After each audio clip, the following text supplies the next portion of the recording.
Dive into part 4 this morning of our Redefined series.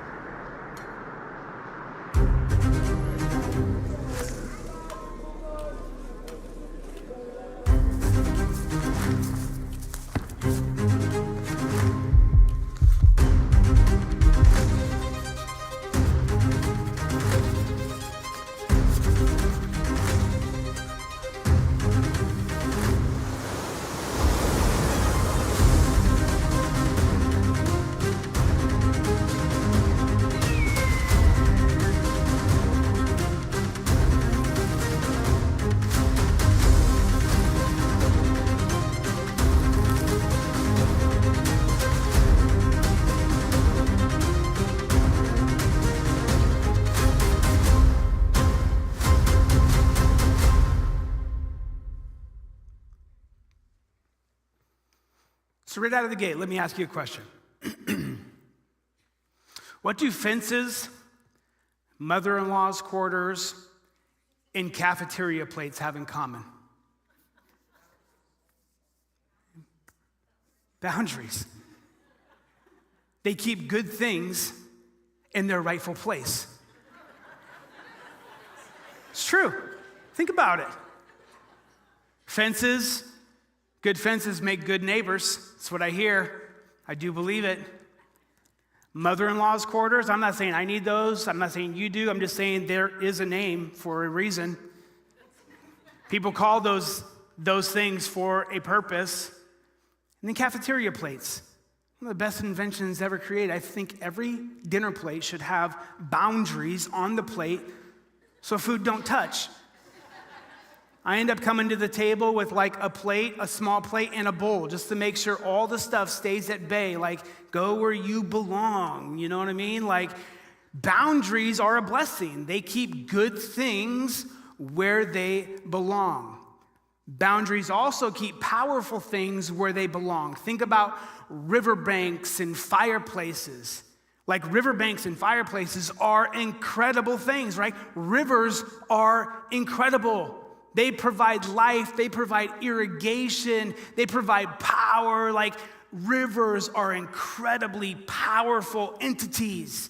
And the river banks, they keep them where they belong. And think about fireplaces and how good fire is, man. Who loves a good fire, right? The house has got a little chill on it. You throw a fire on, and all of a sudden it warms up. Or you're sitting around a camp, and you have a campfire in the middle, and you get to sit there and have conversation and roast hot dogs. Like, fires are incredible. Fires are life-giving.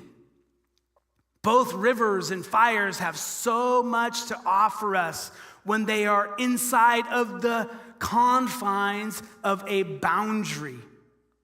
Without boundaries, both rivers and fire destroy everything in their path, don't they? A levee breaks, a riverbank gives way, and all of a sudden, a town downstream gets wiped out. A forest fire, what starts as a little spark left unchecked, all of a sudden, thousands and thousands and hundreds of thousands of acres are destroyed because fire wasn't kept inside of its bounds. Boundaries keep powerful things where they belong as well. I remember when I was about 12 years old. In fact, it was the night I gave my life to Jesus. I remember it because I was getting ready to go to youth group when we were sitting down as a family. We were eating dinner together. And all of a sudden, out our back door, we hear just crazy screaming. Our neighbor, his name's Kenny Cheezick, he was freaking out. And we jumped up from the dinner table and we looked out the back sliding door, and he's on his porch screaming, and his house was on fire. You could see the fire from our home. And my dad took off down the stairs in his sock feet. He runs over next door, grabs a garden hose, and starts watering the house down, trying to keep it from burning it completely to the ground. Now, when my dad took off over there, he didn't realize that it was a gasoline fire. Didn't know what Kenny had done. In fact, if you gave us 100,000 guesses of what Kenny had done, we would not have landed on what he did. See, Kenny, he wanted to get the fire going in the house, so he goes out into the garage and he grabs a 5-gallon bucket of gas. An open lid bucket. Like, who has an open lid bucket of gas in their garage for one? Who brings it into the house for two? Kenny is his name. That's who does. And Kenny grabs a paper cup, dips it into the bucket of gas right next to the fire, and he throws it inside of the fire. Well, little did Kenny know there were some embers inside of there.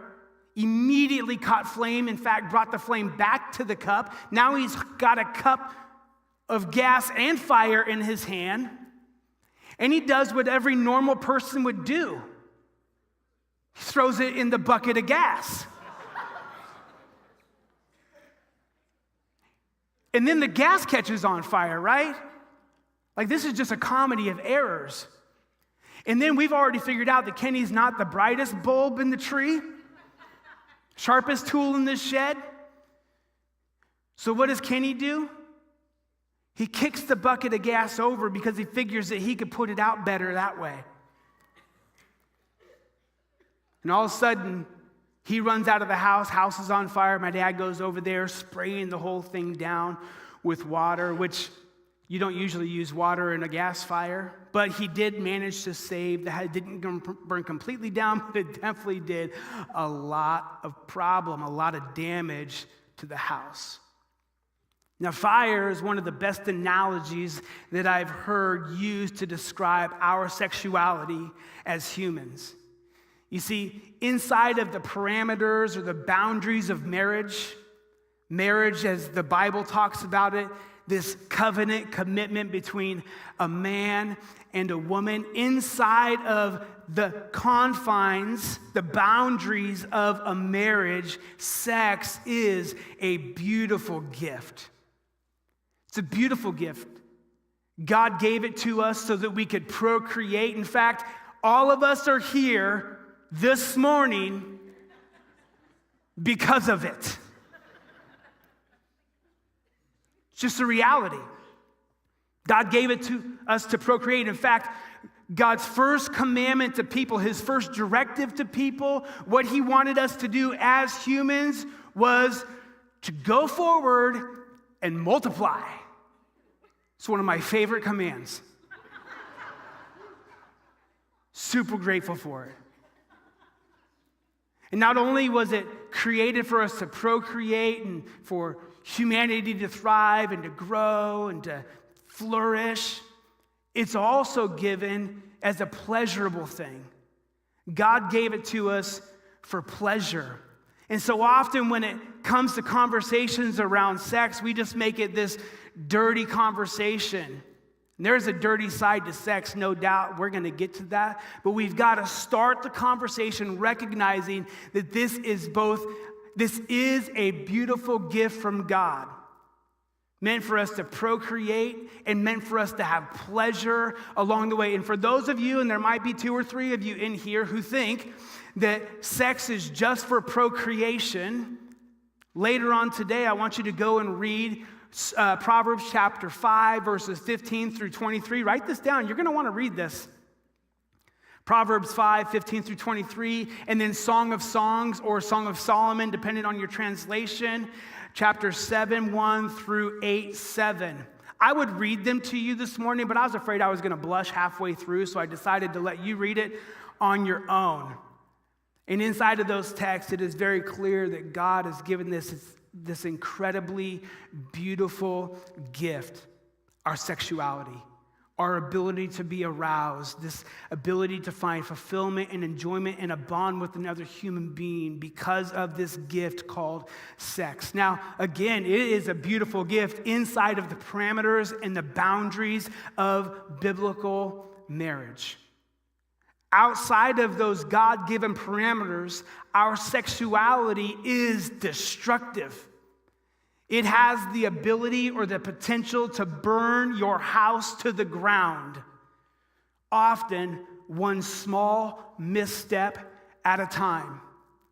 Remember my friend Kenny? He walked out to the garage and grabbed a can of gas, First misstep brought it back into the house, opened it up, dipped a cup, and misstep after misstep after misstep, and next thing you know, the house is on fire. Now, there's no shortage of temptations nowadays in our culture to get you to try to play with fire outside of the boundaries that God has given us. And the old adage is true: if you play with fire, you're going to get burned. In fact, this morning, this whole topic, this whole conversation might be stirring some emotions inside of you, because you may still feel the sting, or you have the scars of the pain, of the burn that's happened because of missteps in this area, either by you or by somebody that did something to you. Again, let us be reminded that our sexuality, it is a gift from God, but unfortunately, it's been used and abused so often, and it leaves a wake of destruction in its path. As I said, there's no shortage of temptation these days, right? The commercialization of it, the normalization of it in our society, the availability of it in our society, like the hypersexualized content that we are immersed in all the time. They serve to amplify and accelerate an age-old problem, one that we've had since the very beginning after the fall. Before the fall, it was all good. Like Adam and Eve, they were naked and felt no shame. They sinned. Division happened between man and woman, and all of a sudden their first response was to feel shame about their nakedness. But from that point on, this, friends, has been an age-old problem. But I will say this about that: there's not been another time in the history of humanity that has been more commercialized, normalized, and available than right now today. We are walking through unprecedented times when it comes to the over-sexualized or hyper-sexualized content that we are immersed in and day out.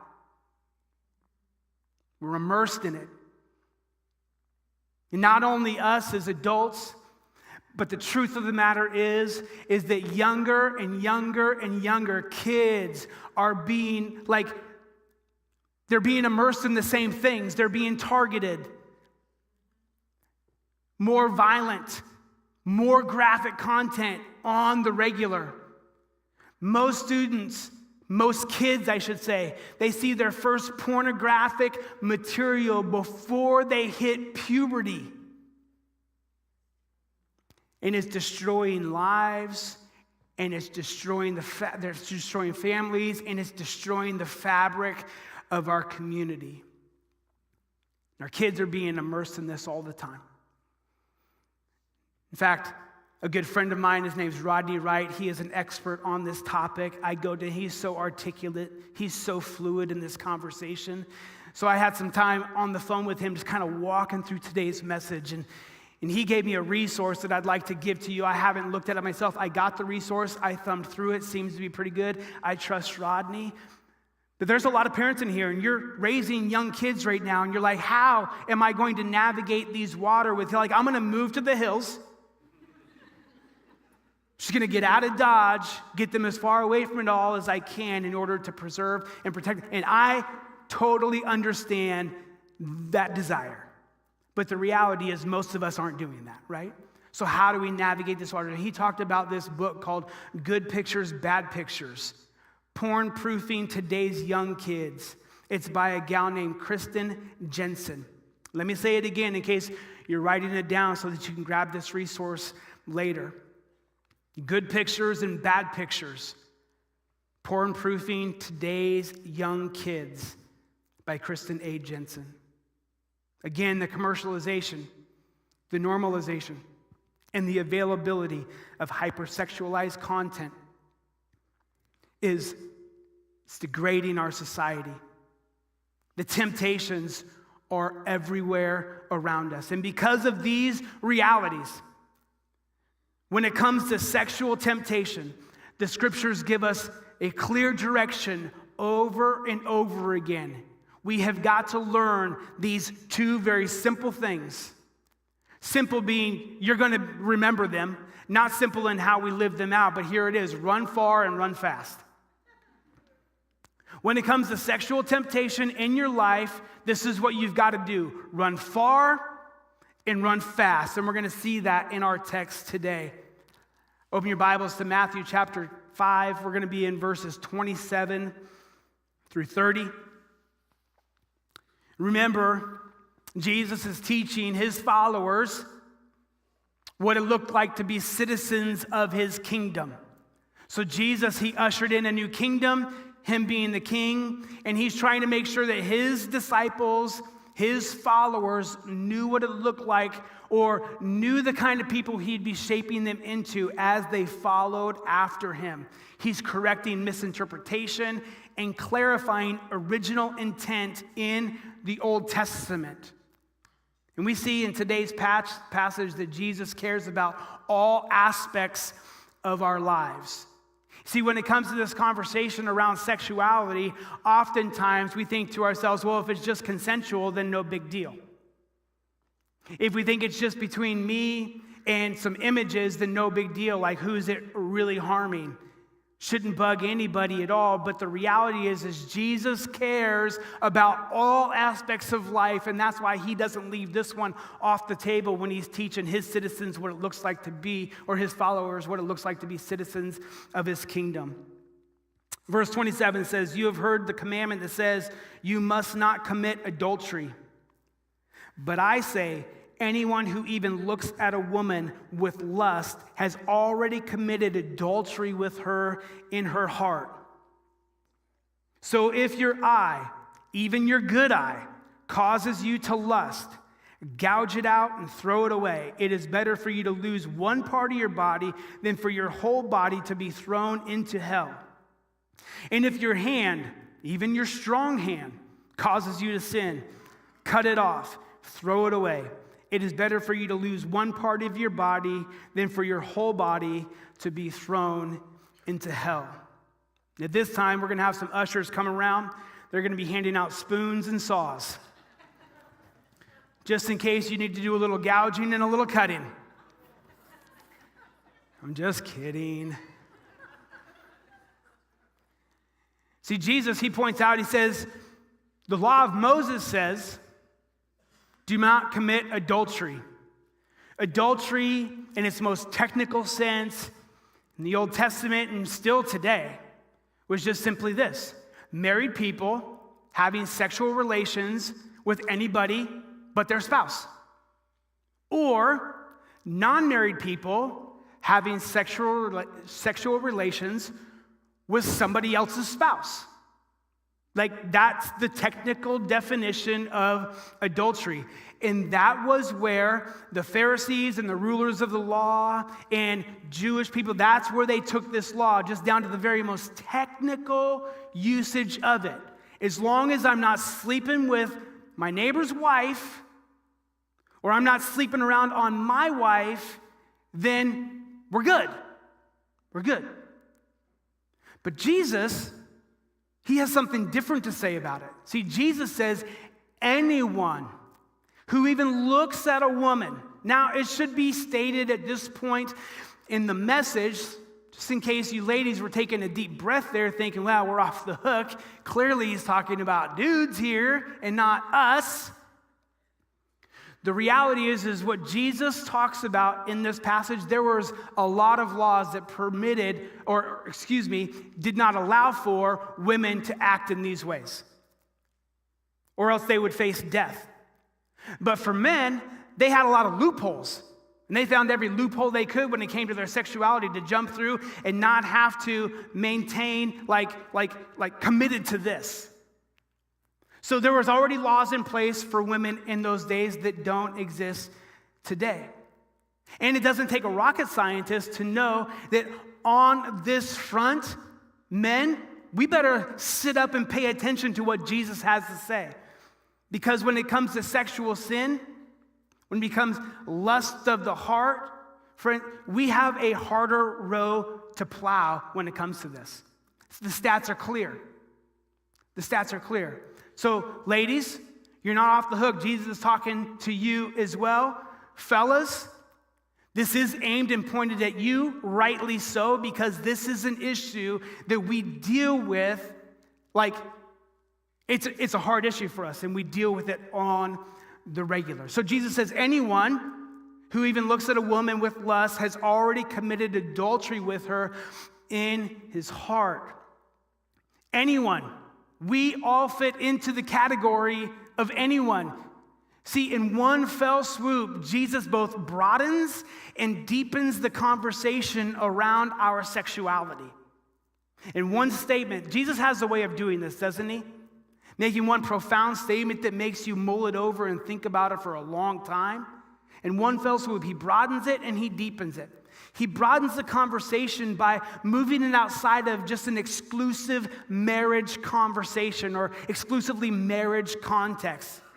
He says anybody who looks at a woman with lust in their heart has already committed adultery with her. You see, marital fidelity starts long before your wedding vows. For you singles in the room right now, you need to hear this.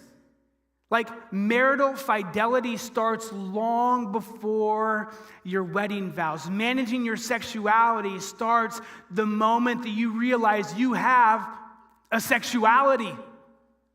And there's that moment, right? We all have that moment where all of a sudden the opposite sex, all of a sudden you become attracted to somebody and you're like, whoa, never felt that before. Didn't know that was there. And from that moment on, friends, we have got to manage our sexuality. So that's how he broadens it. Anybody, everybody, all of us, whether you're online or in here in the auditorium, like, we all have to manage our sexuality. And he also deepens the conversation around our sexuality, moving it from merely physical purity, which historically speaking, that's how we've generally talked about this topic in church, just physical purity. I remember growing up in youth group, and this is what I heard over and over again. Don't have sex till you're married. You just don't have sex till you're married. And that was the conversation. That was the whole talk. Don't have sex till you're married. And I remember, maybe, like, if you're in my vintage, you'll remember this too, the old DC Talk song that came out says, I don't want your sex for now. I don't want it. I don't want it. And I remember listening to that song, thinking to myself, but what if I do?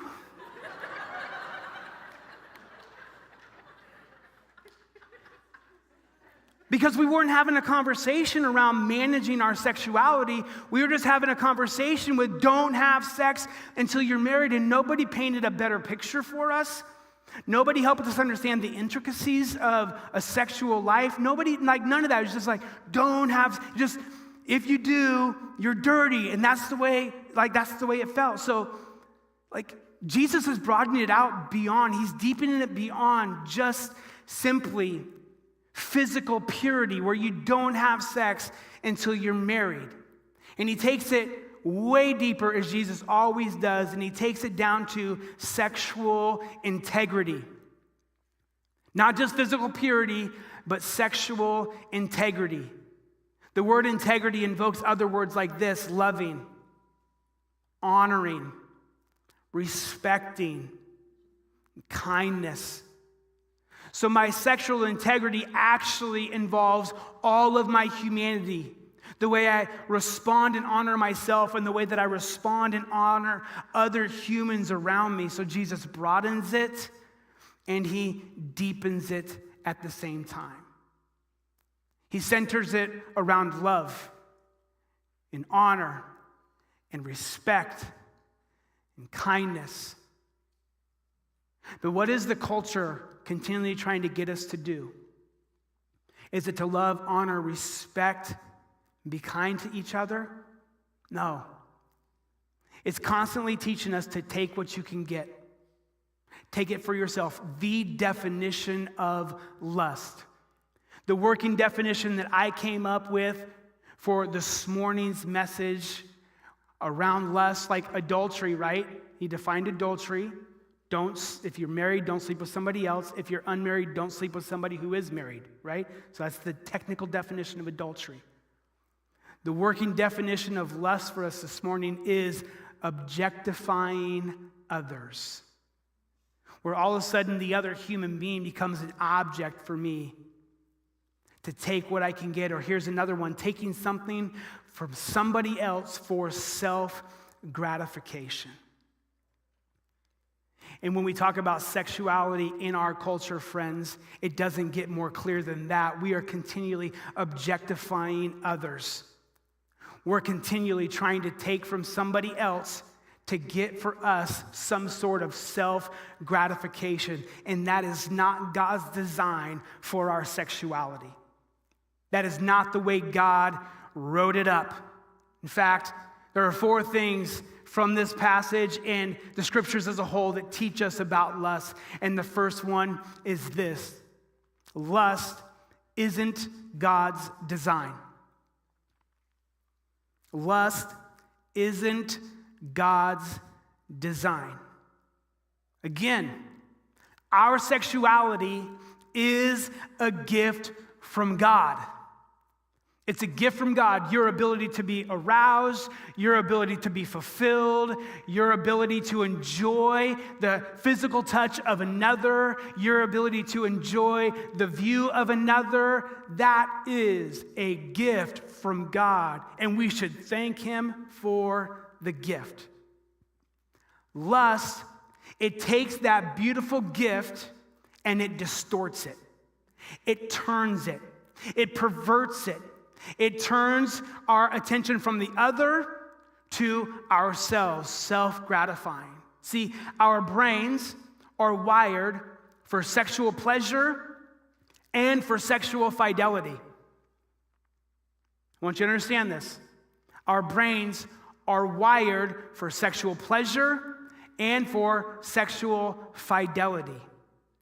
And during the sexual experience, the brain is releasing neurochemicals. It's releasing them all over the place. Releasing neurochemicals called dopamine, oxytocin, and vasopressin. These things are being released when you're experiencing that, and that's why it's like the dopamine, your body's craving more of it. You having a sexual encounter, and then your body craves more of it because it creates this neural pathway through your brain where dopamine is saying, hey, that was kind of cool. I'd like more of that. And the more you do it, the deeper the pathway gets set in, the more often you run back to it. We'll get back to that here in a second. So this pathway is created through your brain where you run after that thing because it was enjoyable. So you want to crave it. You want to go back to it. You want more of that thing. If you've enjoyed sex in here, you know that loop. You know that desire. It's very familiar to you. But the brain doesn't just release dopamine. It actually releases oxytocin and vasopressin as well. And these two neurochemicals are in our brains, and they're the chemicals that help us to bond to one another. And at the apex of a sexual experience, the brain releases these two neurochemicals inside of our brain to help us bond to whatever it is we're looking at visually in that moment. It's like brain science has finally caught up to this reality that the Bible said for a long time, that a man shall leave his father and his mother, be united to his wife, and the two shall become one flesh. Like just now, just recently, we're starting to realize that the Bible all along knew about these neurochemicals in our brains that bond us to one another. But unfortunately, because the commercialization, the naturalization, and the availability of sexual content, hypersexualized content, that we are bonding ourselves not just to multiple human beings, but we're bonding ourselves to images on screens. We're bonding ourselves literally to pixels on a screen. And it's destroying us. We're bonding ourselves to images In fact, here in recent years, sex bots, literally you can buy a doll, have it shipped to your house in order to have an experience. And what's happening in that experience? People are being bonded to inanimate objects. It's nothing. And that's not God's design. That never was God's design for us. His design for us was for a husband to be bonded to his wife in a covenant commitment of marriage forever.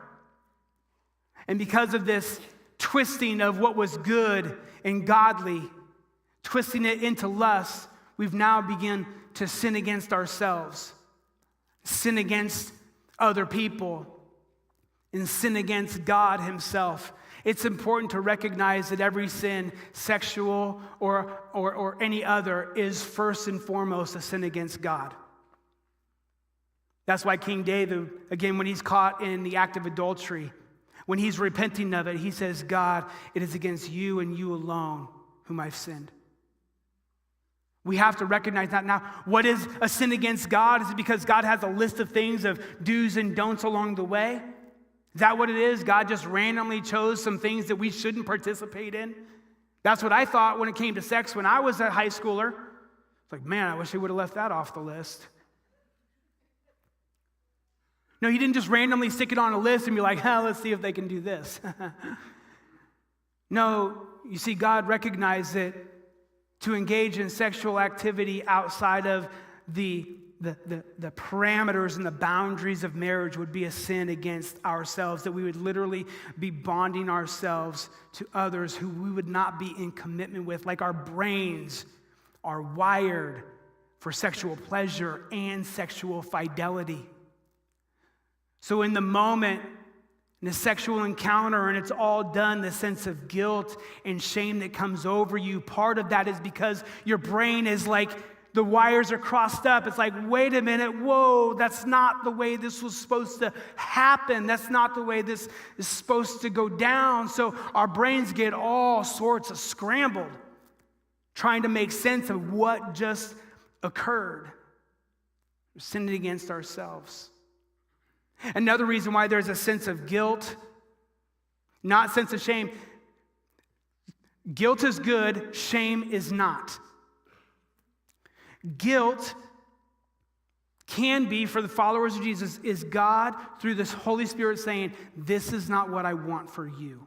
This is not the way I've created you. This is not who I'm shaping you into. And guilt can be a very good and godly thing, and it shifts us away from that action to do something. It's an ability to help us repent, turn, and walk away from that thing. Now, the enemy, what he loves to do is take our guilt and turn it into shame. See, guilt helps me walk towards help. Shame makes me walk away from it. Makes me hide it, makes me pretend it's not there. And then it's just my secret, not hurting anybody along the way. You see, lust always is a sin against ourselves because it makes us keep our secrets in silent.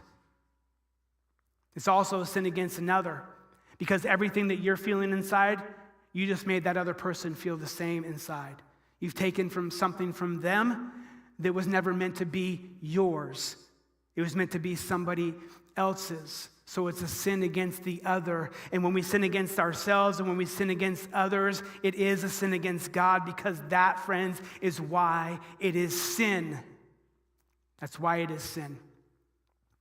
Now there are 1,000,001, probably more than that. There are 1,000,001 ways to dishonor God with our sexuality. And oftentimes what we do is we like to just point at this one or that one, right? We just kind of highlight these specific ones. Maybe the ones that we don't deal with ourselves because that's always easier. Or ones that we just don't understand, like, I don't know how you do that, right? We just highlight these along the way. But there's 1,000,001 different ways to dishonor God with our sexuality. And the best that I can tell as I process through this and kind of mold it over, there are really only 2 ways to honor God with our sexuality. And the first one is this: in singleness. In singleness, manage your sexuality in a way that honors yourself and honors others. And in doing that, you'll be honoring God. Some of you in here, marriage may never even be on the docket for you. You may choose never to get married. Choose to stay single for the rest of your life. There are scriptures that would back up that decision. In your singleness, whether it's just for now or forever, you've got to learn to manage your sexuality in a way that honors you and honors God. In fact, if you're here, you're listening, and one of your sexual struggles or temptations is you're same-sex attracted. Maybe the way that you're going to honor God with that attraction that you're not sure what to do with is that you're just going to remain single for the rest of your life, managing your sexuality in a way that honors yourself and honors others and honors God. There are great resources out there of people who are struggling the same way that you are, and that's how they manage their sexuality in a God-honoring way. So if you're single, again, either just for now or forever, you have to learn how to manage your sexuality in a way that honors God, honors others, and honors yourself. The second way that we can honor God with our sexuality is in the context of heterosexual marriage. And I highlight heterosexual marriage because that is marriage in the scriptures. And you cannot find anywhere inside of the scriptures from cover to cover where God says that homosexual encounters, homosexual sexuality and engagement is good and right and we need more of it. It condemns it every time. Heterosexual marriage. It's how we honor God. And inside of heterosexual marriage, we're managing our sexuality in a way that honors ourselves, honors our spouse, and honors others. Because even inside of the boundaries, the covenant commitment of marriage, we can dishonor God sexually.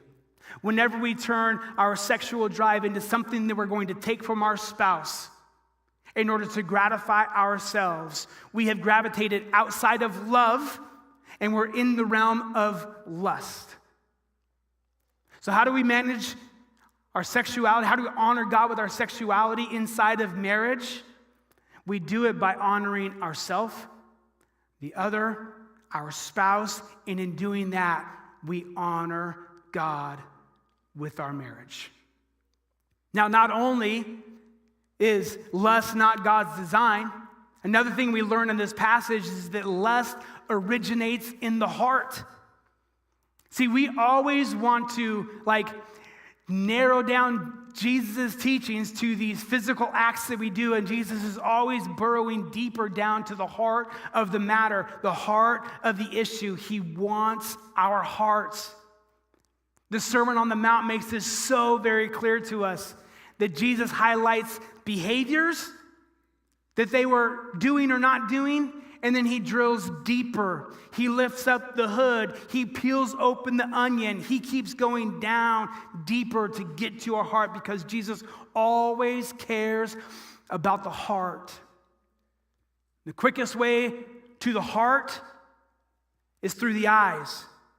I know it's been said that the fastest way to a man's heart is through his stomach. It's only partly true. The quickest way to your heart is through your eyes. In fact, I believe the statistic is 84% of things that you're going to remember throughout your life, they entered through your eyes first. They entered through your eyes first. In fact, I can remember back to when I was 8, 9, 10 years old. I don't remember the exact age where I was first introduced to pornographic material. In the images that I saw, we're talking 35 years later. I can still see them. They're indelibly printed on my mind. because our eyes are a very important gateway to our heart. And this could be anything from a lingering look to full-blown porn addiction and everything in between. In fact, in our day and age, entertainment has gotten to such the point that soft porn, it doesn't even bother us anymore. We pump it into our houses as we eye gulp Netflix on the regular, and we just don't even think about it. So everything from a lingering look, spent too much time looking in that direction, I shouldn't have done that, to full-blown porn addiction. These are ways that these images, that this sexual content is getting into our heart. And I've had a saying for a long time now. Shortly after Heidi and I got married, I realized that I would rather turn it off now than fight it off later. I'd rather turn it off now than fight it off later. And for some of us, we have got to better manage the content and entertainment that we're bringing into our homes. We got to better manage the things that we're allowing ourselves to see and to study, because they are destroying us, and porn is a preeminent problem in our society. Porn is a persistent and pervasive problem in our society. It's destroying lives and it's destroying families. Completely destroying them. I have conversations semi-regularly with people who are bound up by this addiction, and it is destroying them and it is destroying their family. One of the ways it's destroying lives is this hypersexualized content is giving us an understanding of sex that is not real. It's not accurate. And now we have a generation of young men who are growing up with an inability to be aroused or attracted to the opposite sex, real human being, because of the way they've been intaking porn for the last several years. Quite literally. Rather than being bonded to another human being, being bonded to a two-dimensional image. It's destroying us.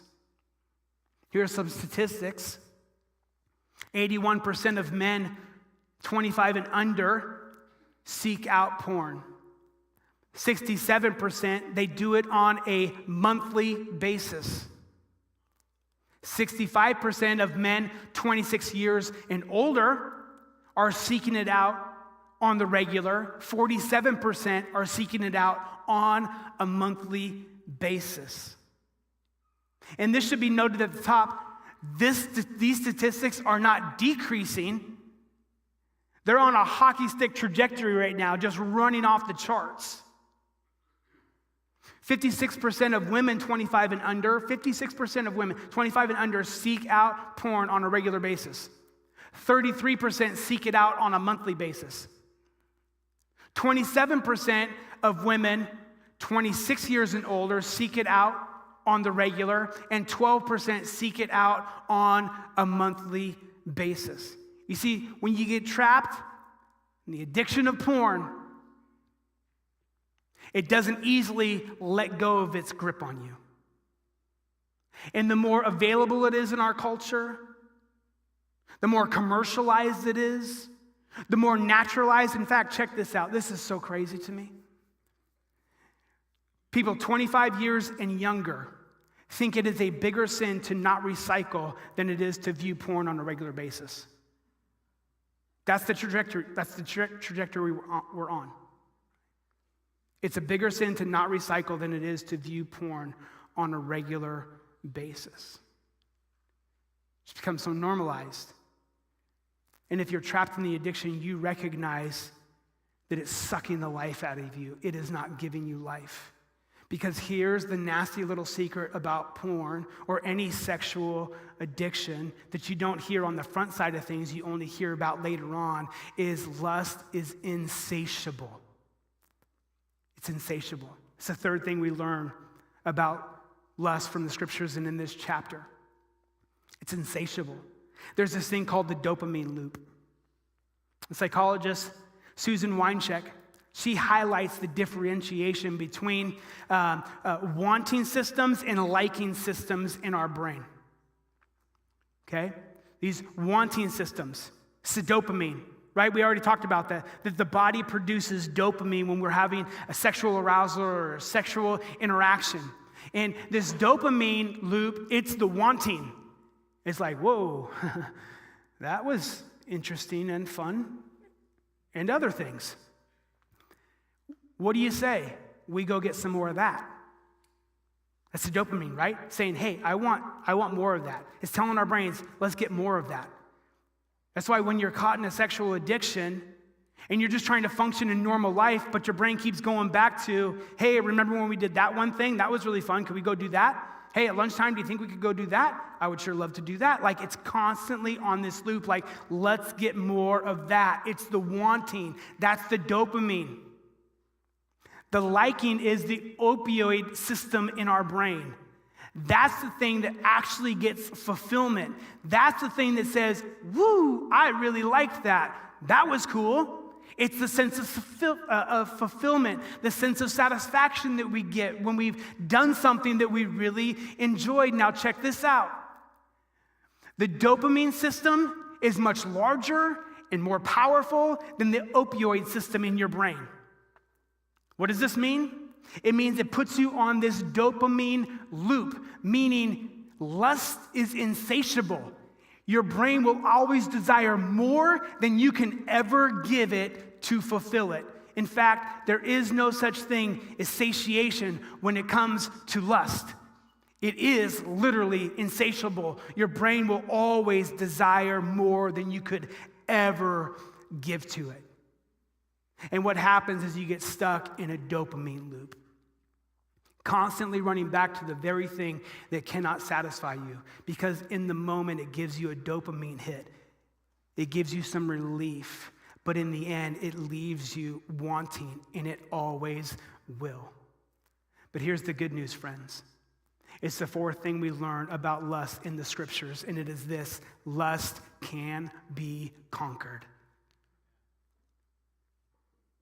Some of you, that is the one statement you need to hear this morning, because the devil has been lying to you. Your addiction has been lying to you.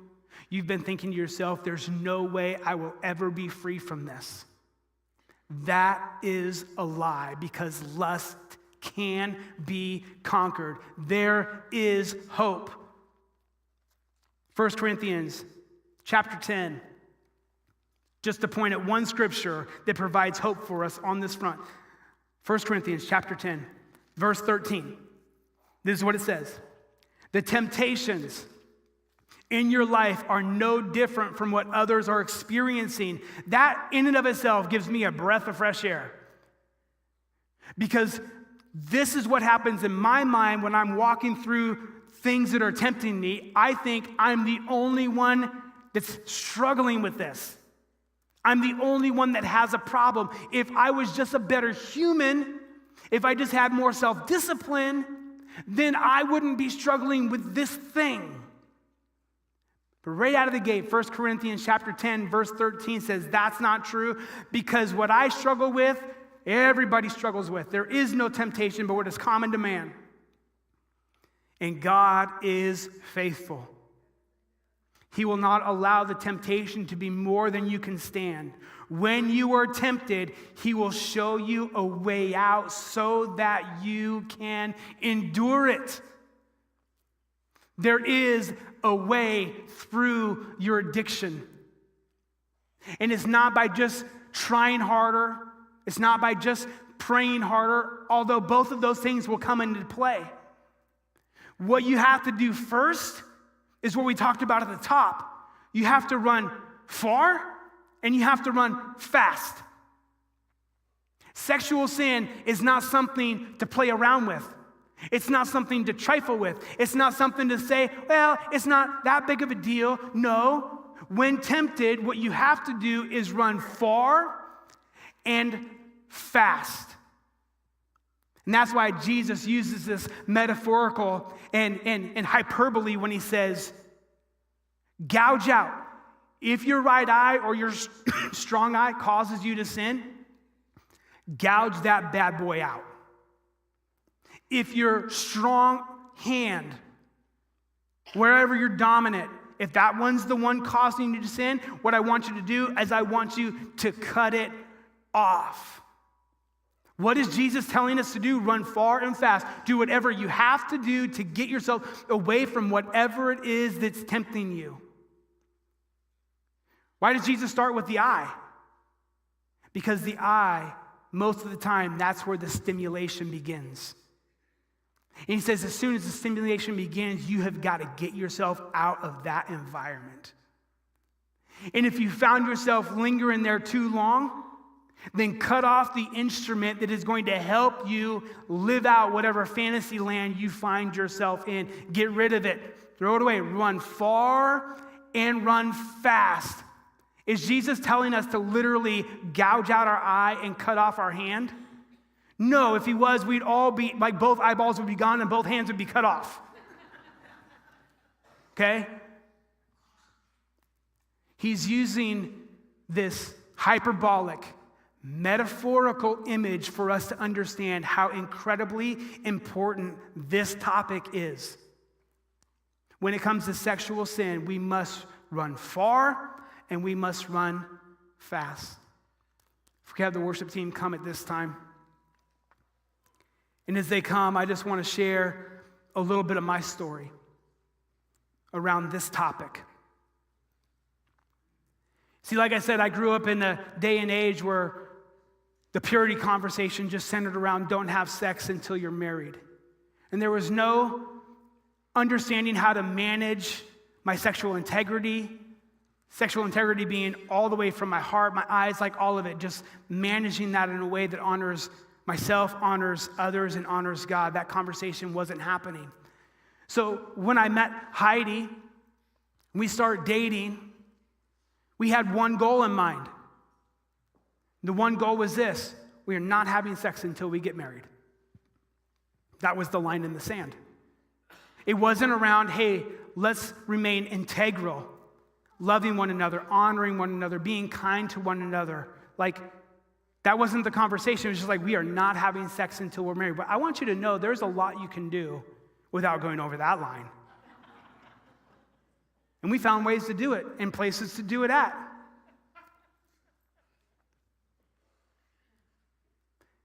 And the whole time we were dating, over 4 years we were dating, I never had a thought of another girl. Never. Got a girlfriend and she is beautiful. You see, because the enemy, he already had me in a relationship where sexual integrity wasn't being lived out. So he didn't need me to focus my attention anywhere else. In fact, it's a little game that he played. So for a little over 4 years, never thought about another girl. All of a sudden, we walked down the aisle on our honeymoon, on our wedding day. We say, I do. We get married, and now all of a sudden, we don't even have that line anymore. It's all permissible. It's all wonderful. And then shortly after we're married, all of a sudden, the devil, he changed the game on me. And now all of a sudden, girls that I hadn't seen before, all of a sudden my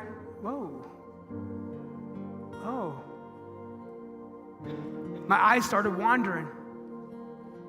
My mind started wandering.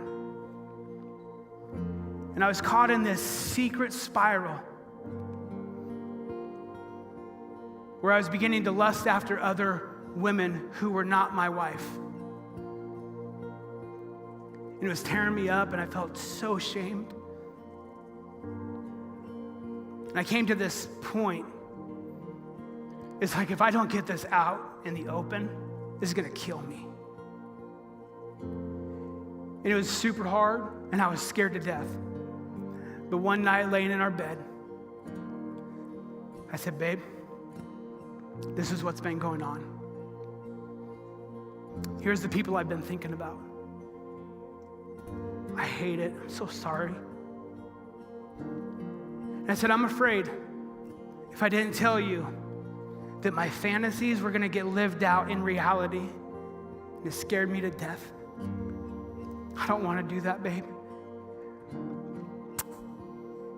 She leaned over. She took me in her arms. She said, baby, you're not going to. I'm here. We're going to beat this thing. And she wrapped me up and she began to pray over me. And it was on that night. It was broken. It was broken. I'd love to tell you that it was broken for good, never to return, but that would be a lie. There's been another half dozen times throughout our marriage where all of a sudden, out of nowhere, lust comes in like a flood. I don't know what's going on. But you know what? I know that I can run to my bride. And I've since built relationships with people, good, trusted friends that I can go to and say, hey, this is where I'm struggling. I need you to pray for me. I need you to ask me tough questions. I need you to help me to live a life of sexual integrity. And I'm so grateful for the people that I have around me. So here's the 2 takeaways this morning. And then the band's gonna sing. And we will have friends up here that if you need prayer, they would love to pray with you. And let's not assume because somebody comes down for prayer, they're coming down for prayer because of this topic. And if they are coming down for prayer because of this topic, I stand up and I applaud with you. Like, I applaud that because it takes courage. Here's the 2 takeaways. Number 1, get real with God, who will help walk you towards freedom. Get real with God. Tell him what's going on. He already knows it, but there's something about telling him about it. In fact, this might be a really healthy way and helpful way for you to talk to God about it.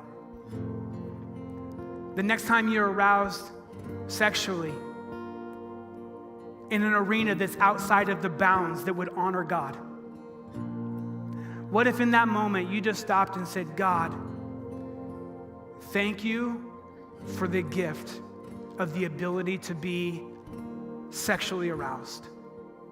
It's a gift from you. I'm so grateful for it. Now, would you help me to manage it in a way that honors myself, honors others, and honors you? It's not a foolproof system, but man, all of a sudden it shifts your mind in that moment, doesn't it? Shifts your mind to start thinking about your sexuality different. So get real with God about what's going on in your life in terms of your sexuality. God will walk you towards freedom. And number 2 is this: get real with a trusted friend who will walk you towards freedom. I'm not talking about talking to the dude that's struggling with the same thing you are, and you guys sit around and kind of nudge each other like, oh, you know what I'm saying, right? Have you checked out this site though? Like, that's not the person I'm talking about. I'm talking about the person who's going to help walk you towards freedom. They're going to ask you the hard questions. They're going to get you resources in your hand. They're going to be in your corner cheering loudly for you on this front. Yeah, it'll be awkward. Yes, it'll be a challenge.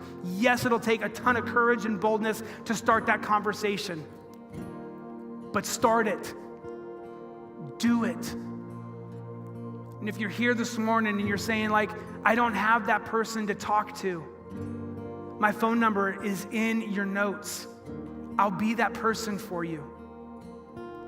I'll help get resources in your hand. I'll help walk you towards groups that will help you be free from this. Or there inside of your notes, you've got Pure Desire. There's a QR code. Pure Desire is one of the best organizations out there at helping people find freedom in their sexuality, free from sexual addiction. Scan that QR code. They actually have online courses that you can go through. Or they have ones locally here in our community. Get signed up, get plugged in, run far and run fast. Would you stand to your feet this morning? I want to pray over us, and then we'll let the band play as we process. Father, thank you for the word that doesn't hold anything back. It's everything we need for life and godliness. God, I recognize it's easy to to teach about a topic like this, but when you're in the midst of an addiction like this, it feels like there's no way out. Help every person who feels that way, God. Help them to hear this can be conquered. There is hope. Jesus, give them the boldness and the courage to be honest with you and to be honest with somebody else as they work their way towards freedom. In your name, Jesus, we pray. Amen.